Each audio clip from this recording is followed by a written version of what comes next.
نحمده ونصلي على رسوله الكريم اما بعد۔ ہر انسان کی یہ خواہش اور تمنا ہے، چاہے وہ انسان اعلیٰ تعلیم یافتہ ہو، چاہے ہائی کوالیفیکیشن اس کے پاس ہو، چاہے کوئی جاہل انسان ہی کیوں نہ ہو، چاہے وہ مرد ہے چاہے وہ عورت ہے، ان کی خواہش اور تمنا ہوتی ہے کہ ہماری دنیا بھی پرسکون بن جائے، ہماری قبر بھی پرسکون بن جائے اور ہماری آخرت بھی پرسکون بن جائے۔ اللہ نے ہمیں جس دین سے نوازا ہے، اس دین کی یہی تو خوبصورتی اور اس کا حسن ہے کہ اس دین نے صرف آخرت کے سکون کے بارے میں گفتگو نہیں بیان فرمائی، اس دین نے ہمیں یہ بھی بتلایا ہے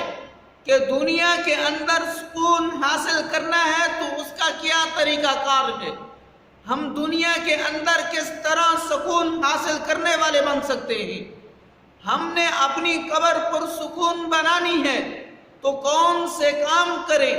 کون سے اعمال کرنے والے بنے کہ ہماری قبر بھی پرسکون بن جائے، اور ہم آخرت پرسکون بنانا چاہتے ہیں، ہم اپنے آپ کو جنت کا حقدار کس طرح بنانے والے بنے۔ تو قرآن نے ہمیں بتلا دیا ہے کہ اگر دنیا پرسکون بنانا چاہتے ہو، اگر اپنی قبر کو پرسکون بنانا چاہتے ہو اور اپنے آپ کو جنت کا حقدار بنانا چاہتے ہو، تو پھر کچھ کام ہیں جو قرآن مجید میں اللہ رب العزت نے ذکر فرمائے ہیں، اگر ہم ان کاموں کو کرنے والے بن جائیں تو ہماری دنیا بھی پرسکون بن جائے گی اور ہماری قبر بھی پرسکون ہوگی اور ہم اپنے آپ کو جنت کا حقدار بنانے والے بن جائیں گے۔ کچھ اعمال ہیں، ہم ان اعمال کو کرنے والے بن جائیں۔ پہلا عمل جس کی وجہ سے ہماری دنیا بھی پرسکون، ہماری قبر بھی پرسکون اور آخرت میں ہم جنت کے حقدار ٹھہرائے جا سکتے ہیں، ان میں سے پہلا عمل ہے اللہ کا ذکر کرنا۔ پہلا عمل ہے اللہ کا ذکر کرنا۔ جب انسان ایمان لے آتا ہے، ایمان لانے کے بعد سب سے پہلا کام انسان کے اوپر یہ ہے کہ وہ اپنے آپ کو اللہ کے ذکر میں مصروف رکھنے والا بن جائے۔ صاحب زبان اٹھتے بیٹھتے جب وہ اپنا معمول بنا لیتا ہے، چاہے مصروفیت کے لمحات ہیں چاہے فرصت کے لمحات ہیں، اس کی زبان پہ صرف اور صرف اللہ کا ذکر ہوتا ہے۔ حدیث مبارکہ میں آپ صلی اللہ علیہ وسلم نے بیان فرمایا ہے، مثل البیت الذی یذکر اللہ فیہ والبیت الذی لا یذکر اللہ فیہ کمثل الحی والمیت۔ آپ صلی اللہ علیہ وسلم نے بیان فرمایا ہے کہ جو انسان جس گھر میں اللہ کا ذکر کیا جاتا ہے اور جس گھر میں اللہ کا ذکر نہیں کیا جاتا، ان دونوں گھروں کی مثال زندہ اور مردہ کی ہے۔ جس گھر میں اللہ کا ذکر ہوتا ہے اس گھر کی مثال زندہ کی طرح ہے، اور جس گھر میں اللہ کا ذکر نہیں ہوتا اس کی مثال مردہ کی طرح ہے۔ یہ پہلا عمل ہے، اگر انسان اس پر عمل کرنے والا بن جائے تو پہلے عمل سے بھی انسان اپنی دنیا، قبر اور آخرت کو پرسکون بنا لے گا۔ دوسرا عمل جس کی وجہ سے انسان اپنی دنیا کو بھی پرسکون بنا سکتا ہے، جس کی وجہ سے انسان اپنی قبر کو بھی پرسکون بنا سکتا ہے، جس کی وجہ سے انسان اپنے آپ کو جنت کا حقدار ٹھہرا سکتا ہے، وہ دوسرا کام ہے آپ صلی اللہ علیہ وسلم پر درود و سلام بھیجنا۔ آپ صلی اللہ علیہ وسلم کی حدیث مبارکہ ہے، آپ صلی اللہ علیہ وسلم نے ارشاد فرمایا،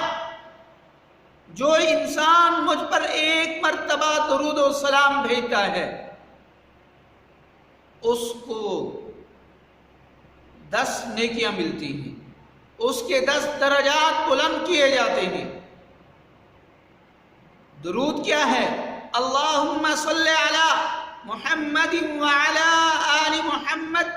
کما صلیت علی ابراہیم وعلی آل ابراہیم انک حمید مجید، اللہم بارک علی محمد وعلی آل محمد کما بارکت علی ابراہیم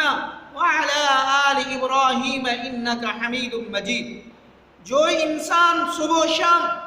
10 مرتبہ معمول بنا لیتا ہے کہ وہ آقا علیہ السلام صبح و شام 10 مرتبہ درود و سلام بھیجتا ہے،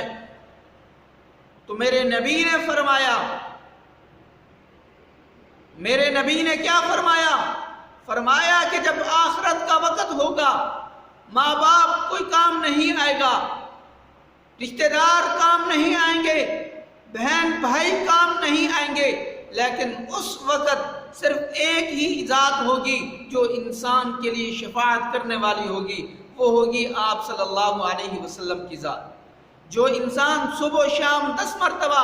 درود و سلام آقا پر بھیجتا ہے، اس کے لیے آقا علیہ السلام آخرت میں اس کے لیے شفاعت فرمائیں گے، اور اللہ رب العزت کی رحمت ایک مرتبہ نہیں 70 مرتبہ اس انسان کی طرف متوجہ ہوتی ہے، اور ایک فرشتہ نہیں خربوں فرشتے اس انسان کے لیے مغفرت کی دعا کرتے ہیں، اس انسان کے لیے رحمت کی دعا کرتے ہیں، اس انسان کی بخشش کے لیے دعا کرتے ہیں۔ تیسرا عمل جس کی وجہ سے انسان اپنی زندگی کو پرسکون بنا سکتا ہے، جس کی وجہ سے انسان اپنی قبر کو پرسکون بنا سکتا ہے، جس کی وجہ سے انسان اپنی آخرت کو پرسکون بنا سکتا ہے، اپنے آپ کو جنت کا حقدار ٹھہرا سکتا ہے، وہ کام ہے کلام پاک کی تلاوت کرنا، وہ کام ہے کتاب اللہ کی تلاوت کرنا، اور اس کے ساتھ ساتھ انسان یہ بھی معلوم کرنے والا بن جائے۔ آج کل ترجمے والے قرآن بہت زیادہ ہیں، آسان اور عام فہم زبانوں کے اندر ترجمے کیے ہوئے ہیں۔ اگر انسان ان ترجموں کو پڑھنے والا بن جائے، انسان اس جستجو میں لگ جائے کہ اللہ کی طرف سے میرے اوپر کون سے حکم نازل ہوئے ہیں اور کون سے احکامات ایسے ہیں جن کو کرنا میرے لیے ہر حال میں ضروری ہے، انسان اپنی زندگی کا معمول بنا لے، ہر روز زیادہ نہیں تھوڑی بہت تلاوت کلام پاک کرنے والا بن جائے، یہی قرآن مجید ہوگا آخرت میں انسان کے حق میں شفاعت کرنے والا ہوگا۔ چوتھا عمل جس کی وجہ سے انسان اپنی زندگی کو پرسکون بنا سکتا ہے، جس کی وجہ سے انسان اپنی قبر کو پرسکون بنا سکتا ہے، جس کی وجہ سے انسان اپنی آخرت کو پرسکون بنا سکتا ہے، جس کی وجہ سے اپنے آپ کو جنت کا حقدار ٹھہرا سکتا ہے، وہ عمل کیا ہے؟ وہ عمل یہ ہے کہ انسان کی پیدائش کا کوئی نہ کوئی ایک مقصد ہے۔ انسان جب کوئی مشین خریدتا ہے، جب کوئی مشینری بناتا ہے، اس کا بھی کوئی نہ کوئی ایک مقصد ہوتا ہے۔ اسی طرح انسان کی زندگی کا بھی ایک مقصد ہے۔ وہ مقصد کیا ہے؟ کہ انسان اپنی زندگی میں نماز کو باقاعدگی کے ساتھ پڑھنے والا بن جائے۔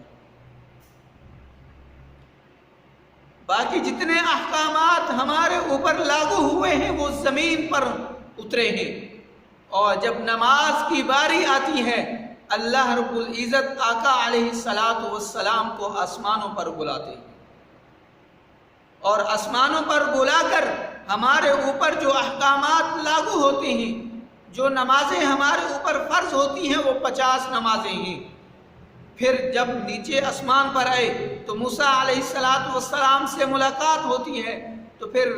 آقا علیہ السلام پھر اللہ رب العزت کے پاس جاتے ہیں، تو کرتے کراتے 5 نمازیں فرض ہو جاتی ہیں۔ تو اللہ نے فرمایا کہ نمازیں تو 5 ادا کرو گے، لیکن ثواب جو ہے وہ 50 نمازوں کے برابر ملے گا۔ یہ وہ اعمال ہیں، اگر انسان ان اعمال پر عمل کرنے والا بن جائے، انسان کی زندگی میں بھی پرسکون ہو سکتی ہے، انسان کی زندگی پرسکون ہوگی، انسان کی قبر بھی پرسکون ہوگی اور آخرت بھی پرسکون ہوگی، اور اپنے آپ کو جنت کا حقدار ٹھہرا سکتا ہے۔ وما علینا الا البلاغ۔